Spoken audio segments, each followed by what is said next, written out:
Hey Rebel Rouser, I'm Alan Voivod and this is Star Wars 7x7, your daily dose of Star Wars joy. And thank you so much for joining me for it. So let's run down the top takeaways from episode 14 of season 2 of the Bad Batch, Tipping Point. First of all, we'll start with the planet Balmorra, where the clones are being transported from in the very opening scene. So Balmorra is a planet that was first mentioned, according to Wikipedia, in an early episode of the Clone Wars, Shadow of Malevolence. It's like the third episode.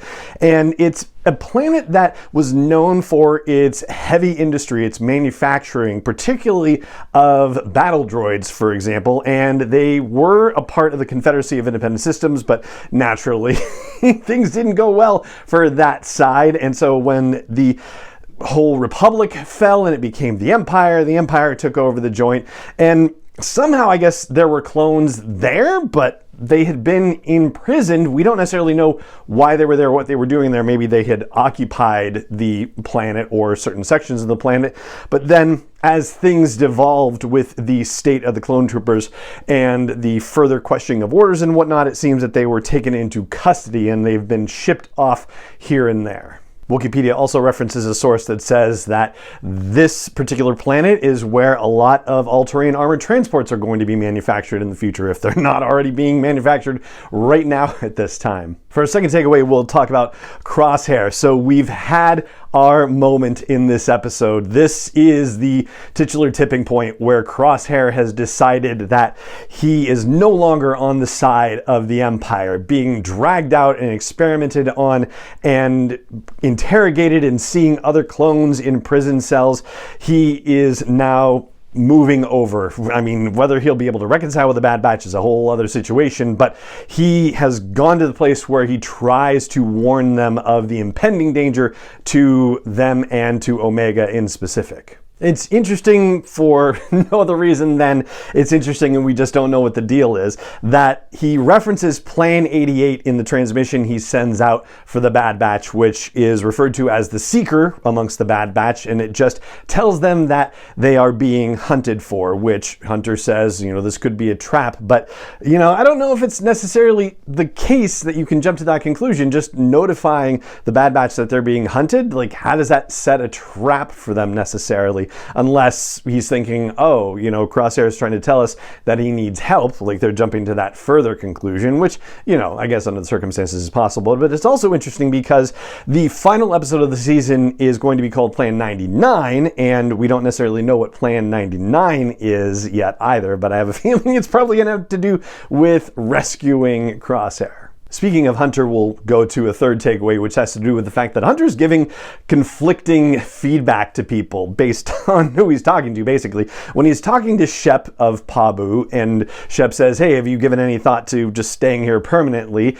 Hunter's response is, I don't know, that seems like a, bad thing for soldiers to do. And Shep questions him and says, is that all you are, as a soldier? And maybe he's started to process that at some level, because when Echo shows up, Echo says, what are you doing here? You're going to stay here permanently? And Hunter's reply is, yeah, it's kind of seeming like that's a good idea. Really, I think the way to reconcile this, though, is that for once in many months, like nearly a year probably, they finally have time to consider what their next steps are going to be outside of having to fend for themselves and outside from being in danger due to the missions that Sid is sending them into and the danger that ensued when they had Omega snatched by Cad Bane and they were trying to get their Order 66 chips out. But Echo brings up a good point, and that is our fourth takeaway. It has to do with the fact that he's not seeing this as a battle against the Empire. He's seeing it as a battle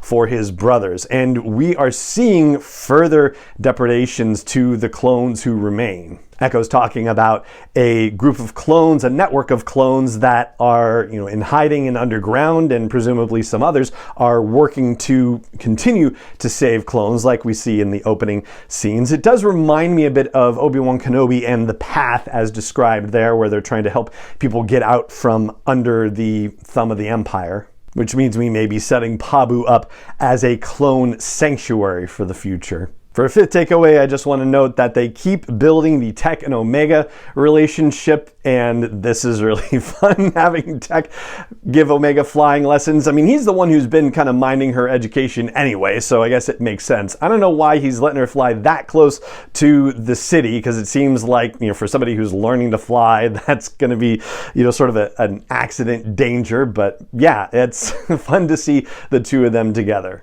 And particularly to see that the creators of The Bad Batch are continuing to build on the relationship. They didn't just, start something in the crossing and then just kind of leave it behind. Like, no, you can actually see the relationship and the mentorship building here. For a sixth takeaway, we find out more about Dr. Royce Hemlock and his background. So this nefarious guy was kicked out of the Republic Science Corps because of unauthorized and unorthodox experiments he was conducting, which of course makes him sound like the perfect guy for a job for the Empire. And it seems that he wants to be continuing unorthodox and, possibly authorized under this case, experiments on clones. He's advocating for Tarkin to give him the clones as opposed to Tarkin just seeing them decommissioned and sent off to make their way in whatever way they can. Tarkin's response to this is sort of tacit, like, all right, I'm open to this idea, but he says, I want to see a full plan from you at the summit. What is the summit? We don't necessarily know yet. However, it turns out that the next episode, episode 15 of The Bad Batch, is entitled The Summit. So I guess we're going to find out right away. And for a seventh and final takeaway, just a couple of fast fact things. First of all, good to see Nosha Dalal in the credits again doing Stormtrooper voices. Dalal was the voice of Rampart earlier in the series, and obviously Rampart has been disappeared at this point, but Nosha Dalal is still getting to participate in the fun of the Bad Batch, so that's great. And as I mentioned, we've got the Summit as episode 15 and Plan 99 as episode 16 of The Bad Batch coming up. And next week is our 2-episode season finale. It is crazy to think that it has been that fast. But yeah, the season is almost over and we've got the action-packed finale to look forward to next week. And we are officially in the dark now. For everybody who got review copies out there, and I was not one of them, so I've been in the dark the whole way through. But from what I've been given to understand, folks who got review copies only saw the first 14 episodes of the series. So now we are all together in the anticipation and excitement waiting to see how this season wraps up. So that's what I've got for you on today's episode of the podcast. And it just remains for me to say thank you so much for joining me for it, as always, and may the Force be with you, wherever in the world you may be.